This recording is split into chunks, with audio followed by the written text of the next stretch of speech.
Hi, I'm Stephen Robinson. I'm leader of Chelmsford City Council, and I'm here at the Army and Navy Flyover, which was closed a few days ago by the County Council.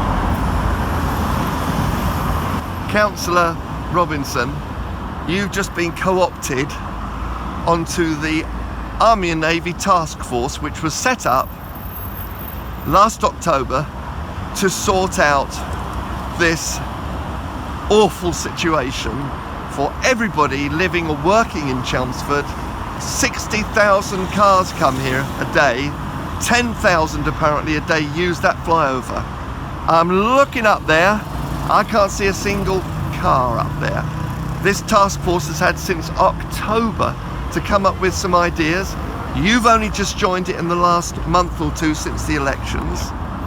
What is happening, Councillor? The Army and Navy roundabout is a major interchange in Chelmsford, and it's not going to be solved overnight. It's an issue that affects the whole of Chelmsford's traffic network, and the Army and Navy roundabout is just one part of a really big jigsaw.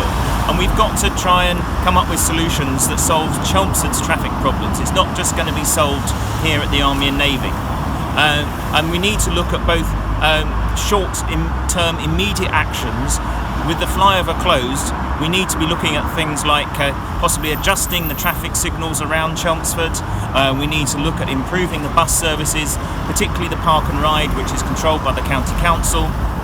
And I had a meeting this afternoon with the Cabinet Member for Highways and Infrastructure, and I made these points to him, and we're trying to get a cross-party consensus on this, and that we can lobby government for the long-term solutions as well.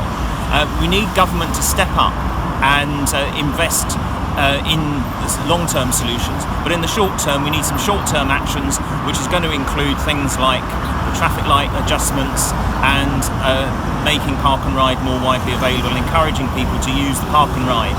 Anything that we can do in the short term to make it possible for people not to use their cars quite so much in Chelmsford. Let's go back to my original question. What are the top 3 ideas for the solution? Or are we still in last October land with actually no 3 major solutions? There's a whole variety of possible solutions. The public, during the public consultation, made a number of suggestions, and these all now need to be evaluated. The County Council has drawn up a short list of some of those, and they need to be evaluated, and they will be published in the autumn. None of this is going to be solved immediately, because it requires some substantial investment in order to solve the problem. And we need government to get behind it. We need a cross-party initiative between me as the leader of the council, our Member of Parliament, and the Cabinet Member for Essex County Council. We want to work together to come up with a long-term solution. We need to persuade government to get behind those solutions. Has it scared the pants off you to have this automatic position? Is it like the poison chalice having to step into Councillor Whitehead's position? Or are you seeing it as, the opportunity that you've been looking for? Well, leading Chelmsford City Council is a major opportunity, and I'm incredibly proud to be leading the council now. The City Council doesn't control highways and transportation, and that's Essex County Council, which is run by the Conservatives still. And we need to work together, though, to come up with some solutions.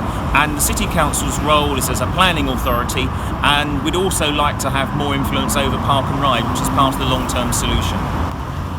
Can you see personally yourself what your favourite answer might be to this? Because this is going to cause massive problems for shoppers, for shopkeepers over the Christmas period. If you're not coming up with a publication suggesting the ideas that you have until the autumn, I can't see this being built for at least 3 or 4 years. As I say, there is no single solution, and none of the possible solutions are short term. I mean, we need to invest more in public transport. We need to invest more in alternatives to the car, so that people don't have to use their car quite so much. And that's a key part of solving Chelmsford's traffic problems overall anyway. So we need long-term solutions.